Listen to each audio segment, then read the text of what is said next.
about something that is a really big deal to me, and oh man. Hey, what's up everybody? So I'm super pumped about what I just accomplished. See, this channel has always been about documenting my process through life so y'all can learn from my experiences and failures, and we can all kind of do this together. So if you've been following this channel for a while, you've seen me talk about how to start dump trailer businesses, how to start power washing companies, how to flip cool stuff and make money, especially when the pandemic had people on their financial knees. Well, in this video, I want to talk to you about how I was able to pull off my last real estate transactions, my thought process, and how I was able to make a little over $90,000 in 1 month. I can't believe I'm saying that. Through real estate. And I don't want this to come off as I'm bragging. I'm coming off as maybe this will help one person out there maybe change their position in life by something they could learn in this video. So this is for educational purposes of somebody out there that was like me years ago and had no direction and nobody to show them how to do this. This is why I'm making this video. And we're about to hit 200,000 subscribers. We're on the watch, okay? It's about to happen. I got my cup of coffee. I've already spilt it on myself. It's about to rain outside, and I figured, why not talk about this? So let's get to it. Here we go. Here's how I did it. All right, guys. So from the top, I just want to go ahead and say this is how the IRS is going to punch me in the face this year. But you know what? When you make profits, you pay the tax man his due. You give Caesar what is owed, and you move on to the next endeavor. See, there's this saying that chaos begets opportunity, and opportunities lie everywhere around just waiting for you to recognize them. So this whole situation in the last month, month and a half, 3 months, 6 months was basically the perfect storm, as I can say, because we had a hurricane, we had the pandemic, we had interest rates going to almost nothing. So that had cheap debt rolling into the market. We had this huge migration of people coming here to the Gulf Coast from up north and wanting to get out of the big cities where they were locked down. And then all the landlords had tenant issues and they were wanting to sell the properties or they were wanting to go to the Airbnb model, driving rent rates completely through the roof. So it's move out day and look how much trash we got here. Fixing to go in this one and see what the renters did. It's going to be an interesting one. So it all started really with this mobile app here that was for free and this YouTube app that's free. I started a channel years ago, this channel, and when the channel made money, I decided to save that money and buy rental real estate or real estate in general. So one of the houses I bought was right down the street here, and I bought it for $50,000, and I put a renter in it, and I immediately, had it rented, no problem. And so I rented that for 3 years. So you might be wondering, how is this all in, how'd you do it in a month, Jack, if you're talking about something 3 years ago? Well, I'm getting to it. So I rented that thing for 3 years, and while I was getting that house ready, I started talking to the neighbors next door. And she eventually sold me the house next door. So I had 2 houses right next to each other that I bought for $50,000 a piece. So I had $100,000 sitting on the ground, which I had made from this free app called YouTube, free mobile, free thing called YouTube.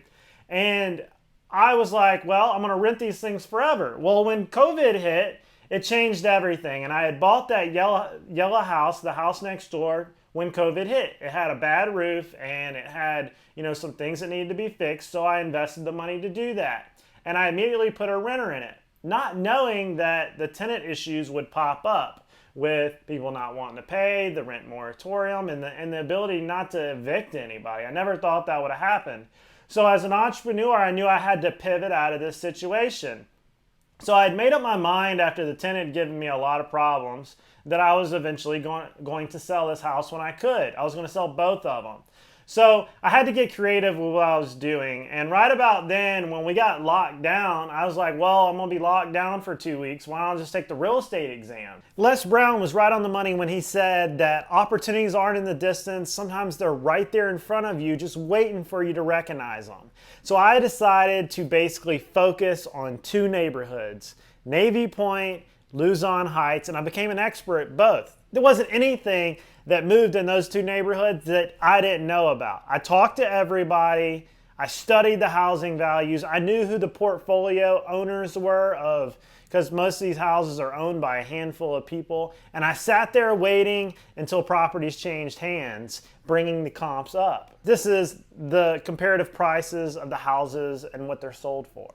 And so I took the real estate exam, and it wasn't too hard because I'd been doing so much real estate. And the cool thing about it is I had been documented on this channel here for everybody to see the process. Because I always thought it'd be really cool is if you documented all these years to the process and people could go back and watch exactly what happened. So I had vlogged all my experiences with the houses. And when I decided to sell them, I was like, well, like I'd be really happy to get, $90,000 for one and $70,000 for the other. I thought that's about what they was worth. But since I had taken the real estate exam and I had sold a bunch of houses up in few months ago, I realized that the dynamic of the neighborhoods were changing. So we had, little backstory, we'd had a ton of people come in to Pensacola just looking for a new place to live, especially from up north, and they all were coming to Florida, to the point where our prices of property had gone through the roof. I mean, it went through the roof so far, we didn't even realize how far it had gone through the roof. If you're wondering, I was playing the Monopoly game on this street. I had bought 2 houses. Usually in the Monopoly game you need 3 or 4, but I had 2. And that being said, that I knew I could sacrifice one of the houses to get me a comp for the house next door because they were built about the same way. One was a little bigger. One was a 2-1, one was a 3-1, one was like 700 square feet, one was, 960. So I knew that I had to sacrifice one of them for a comp. And I knew that if I owner financed one of them, meaning that I was the bank for one of them, that I could get a higher price for that piece of property. And I knew I could get a good return of 8% on my note. And I knew that I was going to have to pay a bunch of capital gains tax on these properties if I sold them outright. So I knew I had to just sacrifice one of them to pull this whole thing off. So my biggest thoughts were really towards taxes and the IRS. See, I knew capital gains tax was a big issue, and I needed to figure out how to not pay so much for it. By me not taking the gains up front from one property, I was able to focus on the other property. I was able to evaluate if I wanted to do what's called a 1031 exchange on the houses and roll them into another cash flowing property, but that didn't really line up for me in the way I had to go about selling this property. I just couldn't find another one to jump into. If you don't know what the 1031 exchange is, Google it, because it is a big profitable thing that a lot of real estate investors use, and it could possibly go away in this administration, but we're not sure. It might just get limited to the first $1 million. And to add to that, I knew somewhere with the hurricane, the pandemic, and the housing crisis that the bottom of the market was somewhere around this house. These 2 houses I had bought. I basically did a reverse search on Zillow and the MLS, and I noticed that there was not hardly any houses livable under $100,000 in my area. And I knew there was a lot of competition for those houses, both in the investor side and in the first-time home buyer side. So when I did that, I noticed there was like maybe 5 or 10, really, honestly, in this area on the west side of town. And I knew that I could probably get whatever I wanted for the house, even without the comparables.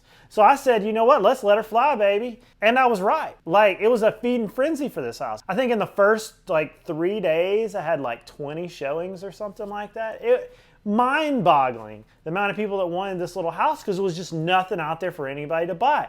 People were literally living in hotel rooms, and they were living in Airbnbs and in their car and in family members' houses because there was just nothing out there. Still isn't. There's still nothing out there. As an investor and a real estate agent, I knew that this was going to be the process. And meanwhile, I did not really fathom at that point, because we were, the whole pandemic was raging, things were going on, that the neighborhood across the street, really across the way of Navy Point, had exploded too.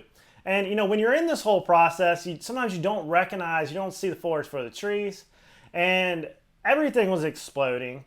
and cash buyers were coming in everywhere, and the neighborhoods were changing very fast. So when I sacrificed that first house on the street, it gave the whole neighborhood a comp, right? The whole street of Luzon Heights. And everybody was telling me, Jack, you can't get these numbers for these houses. This will never work. That'll never happen. Well, let me tell you, another house sold, and then another house sold, and another house sold, and Navy Point had sold. And then to the point where I was like, you know what, I got some pretty good comps. So I had made my decision that I was going to sell the house next door, and I put my real estate sign in the ground, okay? But I didn't quite understand everything I could do by not only having my own real estate sign in the ground and owning my own house, that it would lead to where it went. So I put this house up for sale originally for $115,000. I had bought it for $50,000 and I put it up for sale for $115,000. I had renovated, I put a roof on it and a septic system, or a new sewer system. So I had some expenses. I think I had about $6,000 in expenses. I rented it for a year, recouped my expenses, put the sign in the ground for $115,000, and I was thinking I was going to make about $40,000 or $50,000 on this house. But I never really thought it was going to be worth what it was. So I got a bunch of offers way over my asking price, and I thought, started thinking to myself, man, what have I done? So even though I had comped this thing the best I thought I could, because there wasn't a lot of comps, when I got the offers, I accepted one of them. I wound up getting it under contract for $127,000, which was crazy over what I thought I would ever get. And the deal wound up falling through, but not before y'all. I got an appraisal. And the appraisal came in that 127 was on the money. So what did I do? Took a deep breath and said, woo, dodge that bullet. So then I just raised the price back up to 129, which was right in the wheelhouse, and wound up getting an offer from some great people for $125,000 cash. And you might be saying, Jack, but that was under. Not necessarily, because I wanted a cash offer and I wanted to close. I knew I had a good gain. The market had changed. It had comped to that price. They were getting a deal by me, letting it go.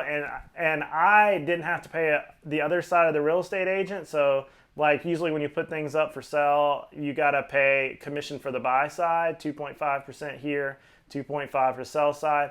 So I was able to save my side and the other side by helping them get a better deal. $4,000 under ask, and we closed quick. They got a nice house, and I was able to pull off the entire deal. But it didn't stop there. Well, the whole process of the sign being in the ground, I was able to get people were calling me asking about that house, and I was showing other clients other houses. I was able to close 3 more deals off of my sign being in the ground and the documenting and the videoing process of that house over that month period, that allowed me to not only make the $70,000 or what odd dollars of selling this house, I was also able to make another $20,000 in real estate commissions off of the marketing of that house. It's just crazy that the opportunities are always around you, and that by opening your eyes of, hey, real estate is booming, let's sell real estate. I was able to leverage the social media platforms. I was able to buy a piece of property and use it as marketing, and then make a crazy amount of money in 1 month. I was just blown away that this was possible, from a YouTube channel, saving my money, learning a new skill set in real estate as being a real estate agent, creating the network to be able to pull this off, and being surrounded by people that believed in me, like Samantha and all my friends and real estate friends and bigger staff edging me on over there at the Hustle Life Nation. I think that's what his channel is now. I just never thought that would have been possible. And I wanted to share with you guys that it's totally possible. And this is how I did it. Basically just using the Monopoly game, buying 2 houses, and then being able to kind of change the market because I bought the houses. Full disclosure that, I knew what I was doing, and I was an agent, and I, was able to put somebody in a good house, and the neighborhood was able to change, and it's just amazing how it all worked out. I mean, I just went for it. And when I was trying to buy those houses, everybody thought I was crazy. But you know what? Here's to them. I hope you guys enjoyed this video. I hope somebody learned from it. If you're looking for a real estate agent here in Pensacola and in the Panhandle, email's down below. Just hit me up if you're moving here from somewhere else or just looking to buy or sell. Maybe this will help somebody else get the idea to change your real financial future from some houses. I'll see you guys in the next one. I hope y'all don't hate me, but I'm just trying to help somebody. See you later.